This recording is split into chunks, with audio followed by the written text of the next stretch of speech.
However difficult life may seem, there's always something you can do and succeed at. It matters that you don't just give up. Stephen Hawking, a wonderful quote. It gives you a certain basic confidence that everything will somehow work out. At the same time, however, it implies that this is not completely unconditional. I painted this beautiful image to visually represent one of the key messages of this video. I will explain to you in more detail later what exactly you see here, but now let's continue with the video first. The first step is to start doing something in the first place, and the second step is not to simply stop as soon as the slightest resistance arises. In fact, this reminds me of a quote from Elon Musk, who once said, "When something is important enough, you do it even if the odds are not in your favor." So if you think that a certain thing could be so important for humanity, or if we break it down even further, possibly just for your own life, that your failure could be negligibly irrelevant compared to a possible reward for humanity or simply for yourself, then it's worth the risk. Even if all signs are against you. Even if, for example, socioeconomic circumstances or other supposed disadvantages mean that you have poor chances of achieving a certain goal, it is still worth persevering if you consider it important enough. I believe that discipline and perseverance are more important for success than a higher IQ or a rich family. This is probably also shown by numerous examples from your own life.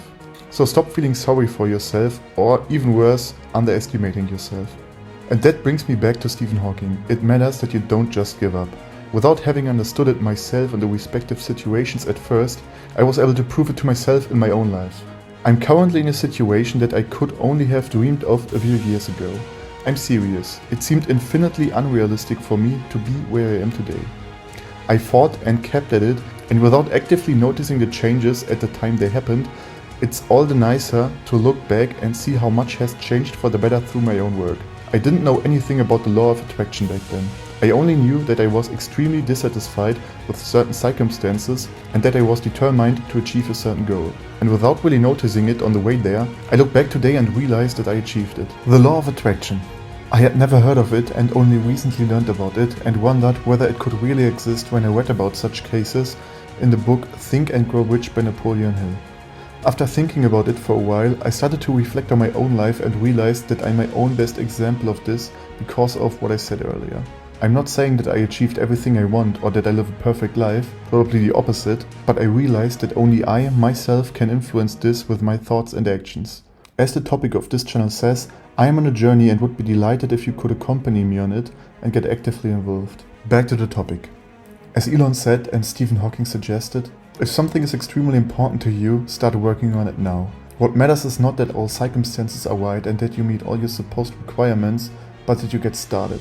It sounds cliché, but the boundaries you imagine are just boundaries in your head. You just have to start. Once you have started or have deeply internalized the desire to achieve something specific, you will automatically overlook these limitations and supposed problems. Do you want to spend a semester abroad but have no idea where to look, no money and no contacts? Search in the internet for jobs. Talk to contacts at the university about possible collaborations, look for scholarships that you can finance your stay with, or look for internships at foreign companies first. And the most important thing, think about what could go wrong, but don't let it pull you off your path as long as you think the outcome is important enough. For example, something like this involves a lot of time and organizational effort, as well as a lot of stress and cancellations. You shouldn't waste too much thought, as they only reinforce the blockages that exist in your head and prevent you from starting. And what if I don't end up getting this semester abroad? What if I fail?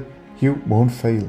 Shoot for the moon, even if you miss, you will land among the stars. Another inspiring quote. So if you don't get what you want straight away, it doesn't mean you have failed. Maybe your research will only grant you an internship in your own country initially, which will subsequently give you access to a job abroad. Maybe your research will help you make contact with a foreign university. Maybe you'll get to know foreign students during your research and make contacts abroad that way. You want to achieve your dream body, have no idea about nutrition and fitness, and are afraid you won't look like Arnold Schwarzenegger later on? It doesn't matter. Get started. It can only get better than now, and you know it. As I said, shoot for the moon. Even if you miss, you will land among the stars. So even if you don't achieve what you actually wanted to achieve, or it takes longer than you expected, you will grow from your experiences and improve. Failure is impossible if you think that way.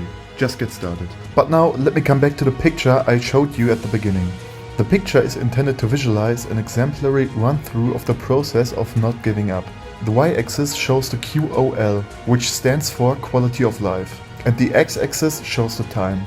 In general, the The goal of most people is to maximize the quality of life, although this is of course defined differently by everyone. That's why I use the overarching concept of quality of life. Maybe for you it means building a family, gaining great wealth, improving the quality of life of others, or gaining knowledge. Whatever it means to you, you should have an overarching goal that serves to achieve this state. This is indicated in the picture by the green dot at the top right with the word goal. In order to achieve this goal, individual intermediate goals are set. These are also represented in the picture by the green dots underneath. Depending on how the journey develops, how promising your starting position is, how your priorities change, how difficult the goals are to achieve, and how external circumstances change, there are many other alternative destinations in addition to the destination that you may be able to get by. These are represented here by the small blue dots. Since these circumstances will almost certainly change, you will most likely not achieve your intermediate goals 100% accurately. And as a result of these inaccuracies, you may deviate somewhat from your final goal once you have arrived. The important thing, however, is not the view feed that you may end up deviating from your final goal, but the miles by which you have increased your quality of life over time. As I said,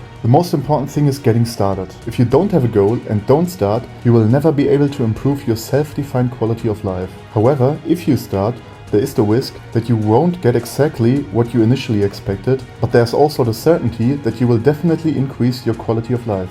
I don't want to act as if I've been spoon-fed wisdom. I don't want to preach alpha male mindset speeches and say that you always have to go through with everything and that you are a failure if you think about reorientation. Of course, there are situations where it might make sense to reorient yourself. But since this isn't a video about game theory, I won't go into that in detail now. Ultimately, of course, it depends on you and your individual situation. But as I said, as you rationally come to the conclusion that your goal is worth it, then you won't be able to avoid having to make sacrifices. Because if it were easy, everyone would do it. So try not to see the obstacles that are supposedly preventing you from achieving your goal as a problem, but as a blessing, as anyone could easily achieve it without these obstacles. After all, it's precisely this circumstance that provides endless feelings of happiness afterwards and allows you to look back on your own achievements with pride. I have personally found that this is exactly what defines me as a happy person. I've never really heard this from anyone before, so I want to bring it up here. When you ask people whether, and if so why they are happy, they usually describe a current or future circumstance that makes them happy or evoke feelings of happiness in them. I think that, especially in quiet moments, when you take the time to reflect, it's not necessarily the present or future that makes you a happy person, but also the past. Especially in difficult times, this thought can help, as you can draw happiness from the past moments without everything being perfect right now. But as long as you don't give up, you will one day look back on this difficult phase and be happy that you didn't give up. To stay with the quote, even if you end up close to the stars rather than the moon, you will have learned something on your journey that has made you stronger.